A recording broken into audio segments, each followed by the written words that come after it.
CBC's Greg Ross is inside the ballpark for us this afternoon. Greg, they let you in. That's awesome. And you're on the ground there. Finally. Finally. Show us around a little. Well, I'm going to show you what they'll let us do. I mean, right now they're keeping us away from some of these renovations. They want, the fans to see these when they come in at 5 o'clock when they open the gates. So they're not even letting us out there.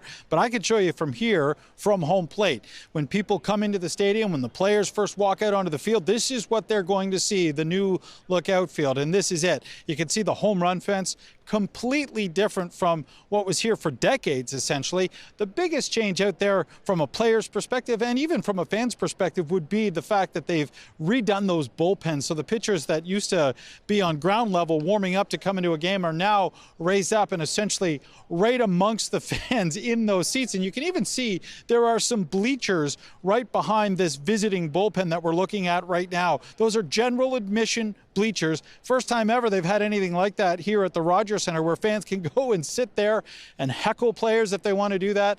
That's their choice, and I think that's kind of what the design was here, to get the fans close to those visiting players. But it's also surrounded by these social spaces, these bars, these places where fans can gather. Again, it's first come, first serve, general admission kind of thing, where people can walk in, they can grab a drink at the bar. A lot of these different social settings have food. If you look up at the top, they've tried to create an atmosphere of a rooftop patio. It's called the Corona Rooftop Patio, and they said they took ideas from some of the most popular rooftop patios around Toronto to bring them in here. So they want it to be that cool vibe, that vibe of being in, a popular downtown bar, restaurant with a rooftop patio, and that's the Corona Rooftop Patio there. You can go, you can get some food, you can watch the game. Now, you can have the best tickets in the house, and you can still wander to any of these locations. You can meet with people. That's Park Social up there, more of a family-friendly kind of meeting spot for fans. Also on the top deck here, the 500 level here at the Rogers Center. So, again, you could be sitting anywhere in the stadium. You want to go, you're getting sick of the game, maybe it's not a great game, you want to go socialize with some friends, you can go and hang out in the outfield district, this newly renovated outfield district. And again, some of the other things we're going to notice are going to be the changes to the dimensions here at the ballpark and how that might affect the game. The fact that the home run fence has been brought in certain areas, so you might see more home runs. The fence is lower in dead center field. You got a great center fielder in Kevin Kiermaier coming here to play for the Blue Jays. Maybe we could see some heroic game-saving catches there right at the fence where he robs a player of a home run. I mean, that's an option now because that fence is so low. And the players, are getting their first look at these changes. The fans are going to see it at about 5 o'clock when they open the gates, but the players are starting to trickle onto the field now. They're getting to see these changes for the first time as well. Ross Atkins, the Blue Jays general manager, was actually out here talking to the media on the field, and he talked just about the excitement of seeing these. We're fired up. Our players are fired up. They love playing here, which is a testament to this city and the fan base. This is one of the best places in baseball and one of the best places to be. So everyone in there it's an electric feeling. Your outfield defense obviously was a talking point. It's certainly improved. How does it translate here now that everything's different out there? How interested are you? Yeah, I'm excited. They're excited. I think that's not something that we are approaching with any trepidation. It's just a bit more nuanced and going away from a symmetrical stadium into one that will have some different plays and different outcomes. But that's not something that players lose sleep over, or us. We lose sleep over trying to hit a round ball and catch it and throw it at a very high rate. So, but at the same time, it is something that we have to make sure that we are better at dealing with than other teams. Ross, you mentioned being excited. Yeah, there's a process for that. It won't be open today. There's a process to ensure that it is ready to go for the year, and that process has begun. For fans who don't understand, is it possible? I know. So Ross Atkins there confirming that the roof today will be closed. That's a decision that is made by Major League Baseball. It is warm here in Toronto today, there's no doubt about it, but we won't get the Stars coming into the Rogers Center tonight, but for sure should be lots of excitement with all these changes, fans getting a chance to see it for the first time, and of course we heard about the excitement from the players. That's what they wanted. They wanted to build more of a ballpark atmosphere, and that's what the players are going to experience here today. It is so cool. But Greg, the Jays have already played played 10 games, all on the road. It's still early. How are they looking so far? That last game was a great one. Well, let's face it, there is a lot of expectation in the city when it comes to this team. There were a lot of changes that were made in the offseason to make this a better team. And a lot of the guys around here, the media types around here will tell you this is one of the best outfields in baseball now, defensive outfields anyways. The lineup, top to bottom, they've got some very good hitters. They've got a very good starting rotation. So, yes, this is a team that has not looked bad so far. I mean, it's not easy to play your first 10 games of the season on the road. The Jays come home 6-4 after that 10-game road trip. They kind of pushed this home opener back a little bit just to give the Jays a little bit of extra time to make sure that those renovations were complete when they finally did get back here. And of course, that meant that extended road trip for the Blue Jays to start the season, and they did pretty well. They won a couple of series. They're coming back now with a winning record, and they're coming back now to a fan base that's going to be very excited to see them. They've got lots to be excited about as well. So it'll be interesting to see how they react to the changes here, how they react to the fans here. The crowd, we're expecting a sellout here at the Rogers Centre for this game tonight. So lots of excitement here. It's the home opener. It's always a big day, Hannah, and but lots more to get excited about, certainly, with this team looking so good, these new faces that we're going to see for the first time, and of course the changes here at the stadium. Thanks for setting the scene. It is exciting. Thanks, Greg Ross. So, it's going to be fun for the fans. How about the players? Let's ask former Blue Jays superstar Jose Bautista. He's played in some of the biggest games in recent team history. Mr. Bautista, welcome to the program. Thanks for having me, guys. Yeah, do you wish you were on the field with Greg right now? 100%. I mean, I can't really see him right now, but I'm sure it's looking great. I keep hearing about all the changes and saw a lot of the designs and stuff, but I'll be tuning in tonight to make sure that I can get a good view on the TV. Yeah, I bet you they all wish you were here, too, to see it in person. But I'm sure you're going to make it, and we're going to talk about that in a second, about that exact date. But this is, 10 days on the road.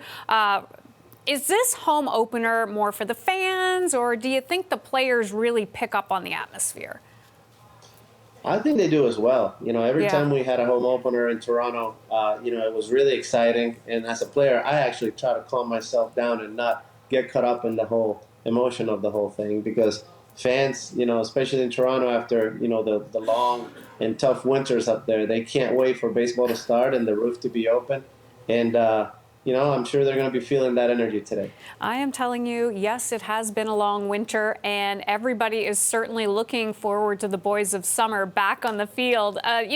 With the Rogers Centre being renovated, there's a lot of stuff for the fans that we were talking about, but there's also changes to the outfield walls. They're shorter in some places. They have some new angles, some new corners.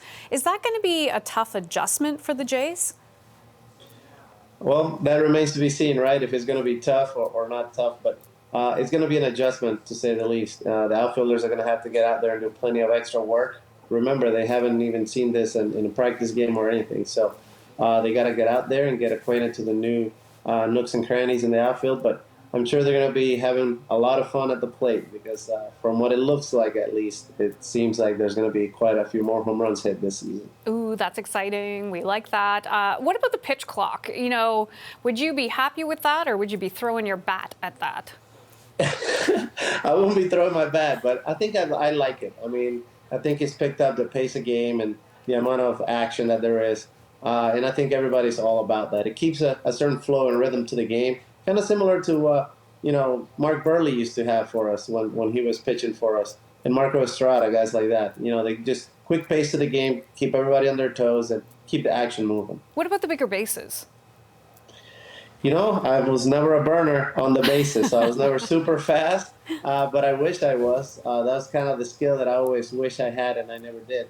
But I'm sure those guys with the speed on the team, they're going to enjoy some of the stolen bases and possibly knock out quite a few more infield hits here and there. Yeah, absolutely. Who are you going to be watching for this season?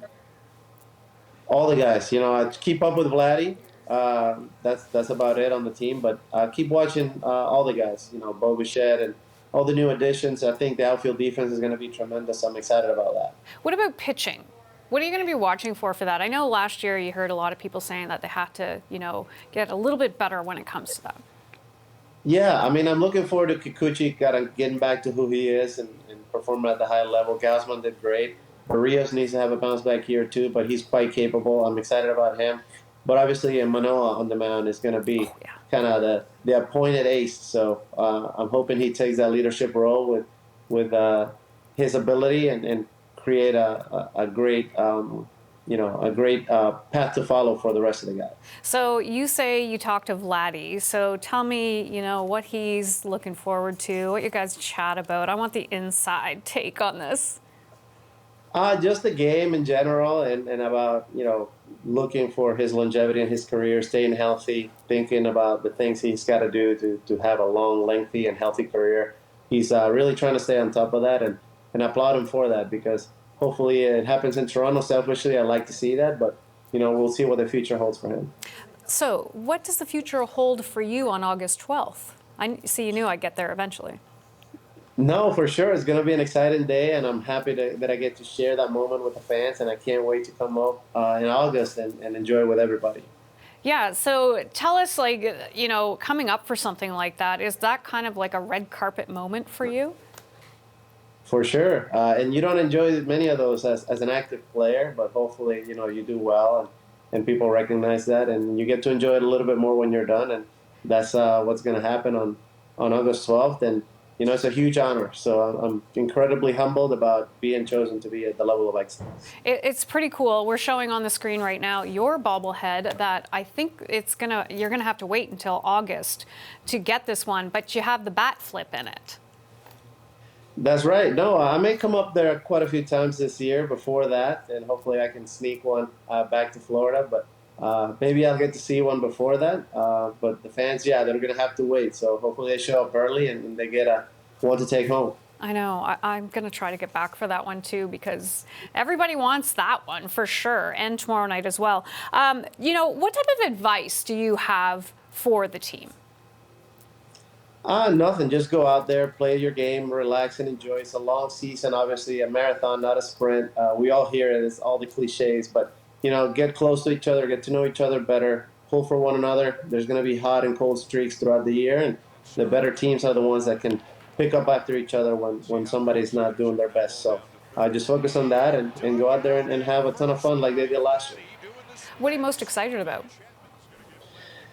Oh, just the year in general, and hoping to see the boys back in the playoffs. That's what I'm most excited about. Do you think it will happen?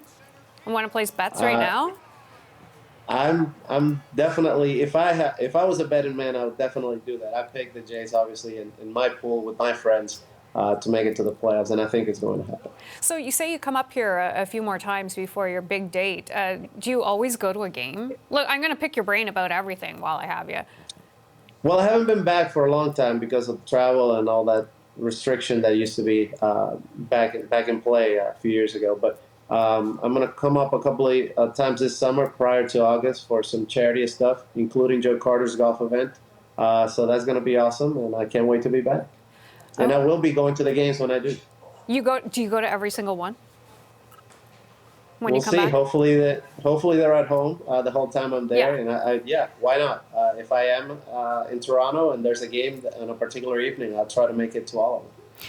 When just before I let you go, like I said, I have you here now. It's like I'm just going to keep throwing questions at you. As a former Blue Jay, what do you do when the games are on? Do you watch every single one? Well, bits and pieces almost every day. But, I'm also a dad, and I have 4 girls, and they're in school, and they got to do homework, and they got to get ready for bed and all that. So it becomes a challenge to watch every game and the complete game, but I'm always trying to keep an eye on it. And if not, I don't get to catch the game, I'll catch the highlights, and if not, the box score. So, but I'm paying attention for sure. How much do you miss it? Oh, a great deal. You don't realize how much you miss it until you're done, but it's been a while for me now, so some of that has already kind of subsided, but you never forget what it's like when opening day comes around. So it's one of those dates that you kind of get reminded of how much you miss it.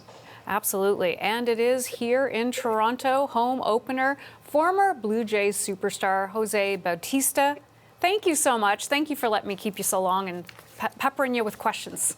Don't throw All the good. It's bat my at me. pleasure. No, I won't. I promise. Promise. Thanks for having me. Thank you.